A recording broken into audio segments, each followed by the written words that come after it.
The review process, reviewing the map and descriptions. The review process of the right-of-way map and legal descriptions is an important and critical stage of the acquisition process. This is the point at which blunders can be caught and corrected before the descriptions go out, the property takings appraised, and deeds prepared. Changes after submittal to the right-of-way section require a revision, which is time-consuming as the acquisition clock starts over with the danger of a project being delayed. There is no one way by which a review takes place. How a reviewer approaches the review depends on the project, the right-of-way designer, drafter, writer, and the reviewer. The review could involve as little as scanning the documents for obvious discrepancies, grammatical errors, and blunders, or the review could be so involved that the reviewer is checking every small detail. The reviewer should work with the right-of-way designer, drafter, writer as the documents are being prepared. Every review should start with a quality control check of the documents. A checklist is helpful to document the review. Now we have two checklists which are available from the right-of-way engineering manual. The first one here is titled a light review, and it does not go into too great a detail on CAD work and descriptions. The intent of this checklist is if you as a reviewer have a good, solid working relationship with your crew and you know the quality of their work. You don't need to go into all the detail as if you were had someone new on the crew. Now, the second one is a detailed review checklist. It does go in the detailed check all aspects of CAD file, the plotted drawing, and written descriptions. Intent of this one, you do have a new person on the crew, don't have a good working relationship as yet, and so until you get to that point, you want to check very detailed their work. Or if you're getting work in from a consultant, we want to go into detailed checks on their work too. So the primary purpose of the right-of-way drawing is to provide a visual guide and assist in the acquisition of property for our highway projects. The standards for drafting the right-of-way drawing have been developed to clearly depict this information in a clear and concise way, and it is imperative that these standards be adhered to. In reviewing the right-of-way drawing, focus on consistency and clarity in the drafting and that the proper graphical elements have been placed. Always check for the proper line style for the takings. In this case, a solid fee taking line was used in an area where we have acquired access rights in a previous acquisition.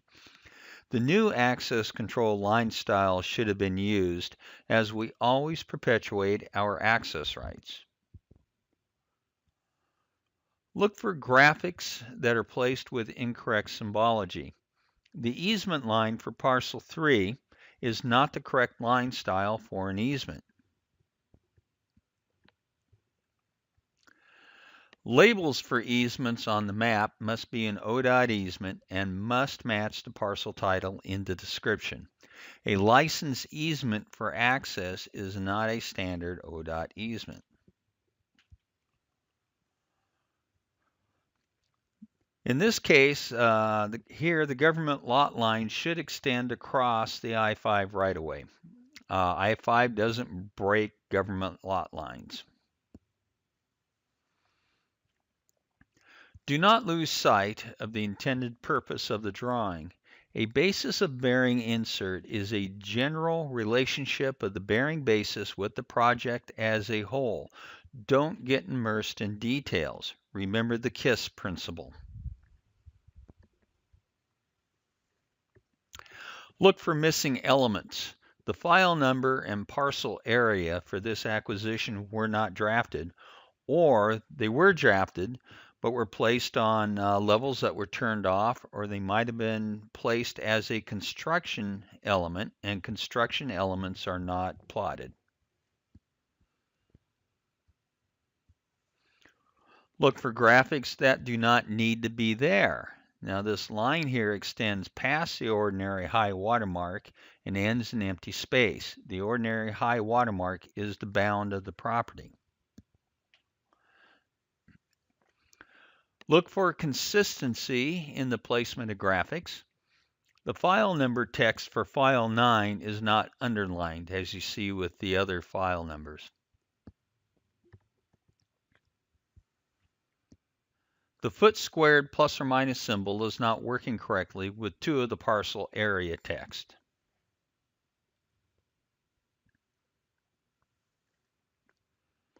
The area shape for parcel 3 is on the level of permanent easements rather than temporary easements.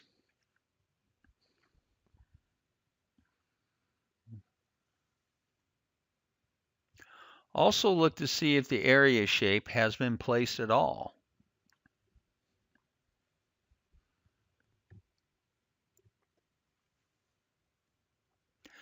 The station and offset text is placed too closely together and overlap other graphics. Spacing the text allows easier reading of the drawing. Look to see if the existing topography is gray shaded on the drawing. This could indicate that the wrong pen table was used for plotting or the topography reference file did not have the correct logical name.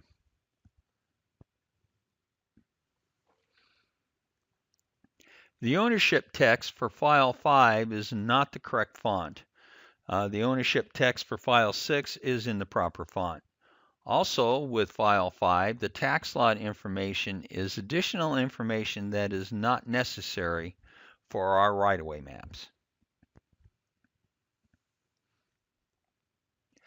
The sidelines of the temporary road approach easement in parcel 3 should extend through the slope and utility easement in parcel 2. Easements are specific as to use, and an easement area cannot be used for other than what was acquired. In this case, the road approach cannot be constructed across the portion of parcel 2 since those rights were not acquired. It is for this reason that easements overlap. Okay, getting into descriptions. The file addendum is an information sheet with metadata about the acquisition file and is generated and uploaded within the right-of-way information tracking system, otherwise known as RITS. The information shown on the document is automatically propagated from the data that has been entered in various fields in the RITS environment. This document is used by others during the acquisition process and should be checked for missing or incorrect information, as this is an indication that a field was not filled out in RITS or data incorrectly entered. Once these fields in RITS have been corrected, a new addendum should be generated. The throughway, non-throughway status is project related, and it is the same with every file of the project, even if a particular acquisition file falls within an accepted portion of a designated throughway highway. Pay special attention to the parcel access notes. The correct access language entered for each parcel in the acquisition is critical, as this language will be in the final deed. When a taking is the entirety of the grantor's property, the parcel access note should be none, since with an entire taking, we acquire all the rights. Specific access control language will be addressed in the future if the property or a portion of the property is sold. Be sure that any overlapping easement area is stated. This is necessary for the appraiser to correctly value the takings. There will always be a remainder area unless the acquisition is an entire taking. This space lists a previous ODOT acquisition on this property. It is important that any prior acquisitions of access rights be stated here, as this information will have an impact on the appraisal of the property.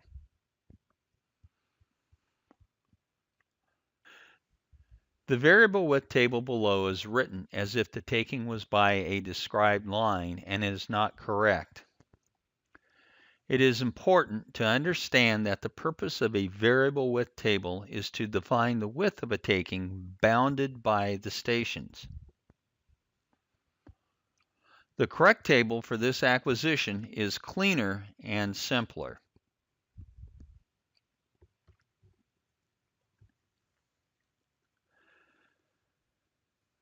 Pay attention to how the references for the grantor's property is phrased.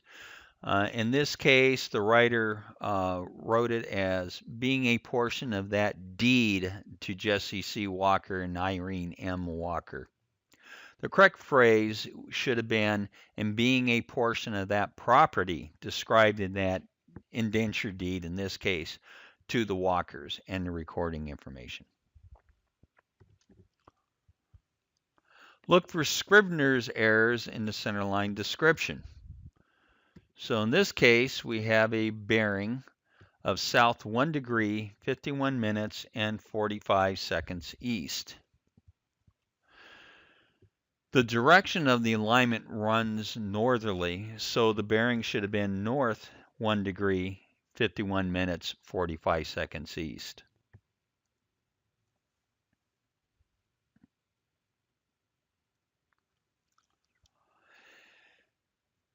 Pay close attention to the direction call on a variable width table. It is common for a writer to copy a table from another description and edit it, and the direction call may be incorrect. Sometimes you may see a writer call the direction as right or left, which also is incorrect. The standard is to use cardinal calls for the direction the strip lies. In this case, not only is the wrong terminology used, right, the direction is also incorrectly stating west instead of east.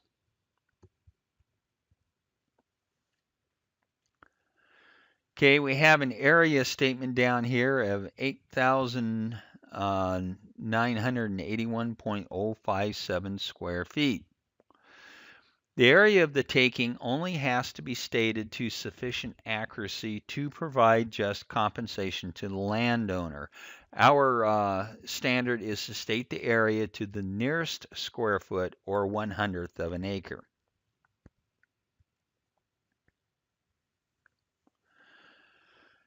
Okay, here we have an incorrect title for the easement. The easement is for a road approach, not a work area.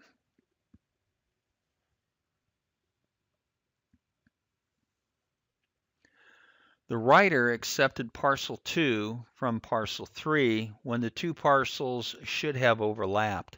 Since parcel 2 is for slopes and utilities only, the area of parcel 2 lying between the station bounds for parcel 3 cannot be used for construction of the road approach. Parcel 1 should have been accepted from parcel 3, not parcel 2, and the area of taking increased by 234 square feet for parcel 3. Look for missing areas in your proposed taking. So in this case, parcel 1, a fee take, and the variable width table, the call from station 244 plus 65 to 245 plus 8356 is a width of 90 in a straight line to 76.5 feet. Okay, there's the call right there, plus 8356, and it's 76.5. This is an important concept. A call to an engineer station on a described centerline is a bound at right angles to that centerline. So that's the bound right there at that station plus 8356. What happened was that little triangle area was not included in the description for the acquisition and was not acquired. Simple solution is to add a call well past the property being acquired. Could taken a call down to station plus 2837. The table would have been changed to have added the call 245 plus 8356 to 247 plus 2837, 76.5 feet in a straight line to 60 feet. We have a false call across there, and we have acquired that missing little triangle. Now, parcel 2 in this description also had some problems. There's parcel 2, and the writer said it was being that portion of said property included in a strip of land variable in width lying on the easterly side of the center line of relocated Market Road number 38. Now that is true, that's where his angle points were, but there was no mention in the description of that portion of the grantor's property lying westerly of the described center line. So again, we have a rather large triangle area here, which was not covered in the description and was not acquired. Solution to this blunder is to add an augmenting clause to the description. Also, that portion of said property lying westerly of said center line. Due to the omission blunders in the descriptions of the two parcels, not all of what was intended to purchase was actually acquired. If the blunders were discovered early on, then in most cases a correction deed could have been recorded with the county. However, if the blunders are not discovered until years after, then the only course of action would be to open a new file and attempt to acquire the two areas mistakenly omitted. Okay, here we have two parcels in a description. These are two tax lots. They're contiguous with each other, described in the same deed to the same grantor, and they can be combined in our acquisition document in one fee parcel. However, circumstances such as continuity of use issues may dictate that they do indeed should be split. Always check with your right-of-way agent. Okay, here are two separate descriptions, similar. We have two tax lots, contiguous with each other and have the same owner. They could be combined in one fee parcel in the same deed instead of splitting the deeds. However, again, circumstances such as continuity of use may dictate that they be split, so check with your right-of-way agent.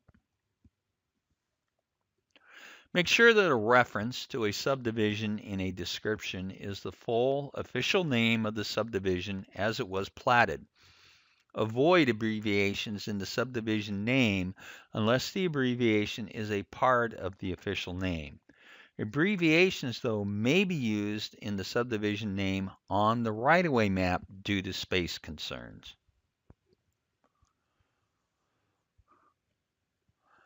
Parcel 1 and Parcel 4 are designators for the descriptions of the two parcels in the deed. The proper method is to word this as designated as Parcel 1 and Parcel 4 and described.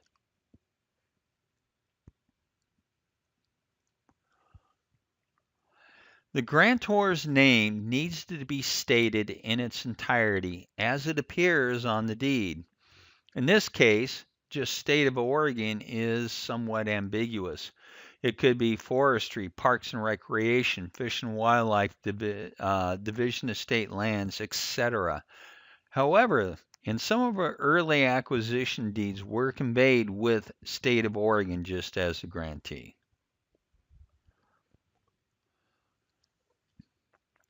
When using qualifying and augmenting clauses, we like to have those words except, also except, and also in all caps.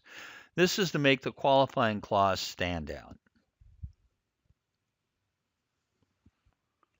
When an acquisition is a single parcel, do not label it in the description as Parcel 1. This is unnecessary and ambiguous as it implies that there are more parcels in the description. The proper label is strictly the type of taking, in this case, fee. Our standard for referencing adequate parts of a section is to abbreviate them in the description, such as NE 1/4, NE 1/4. Referencing them as spelled out northeast quarter of the northeast quarter, or using the abbreviations such as NE 1/4 of the NE 1/4, or abbreviating those two with a space in between is not acceptable and should be avoided. In this case, we have had prior acquisition of right-of-way from this property, and the phrase outside the existing right-of-way is not necessary in the area statement. The road is held under other title, and there is no portion of the grantor's property within the existing right-of-way. This concludes the review process. For more information on the review process and right-of-way engineering in general, refer to the Right-of-Way Engineering Manual available on the ODOT website.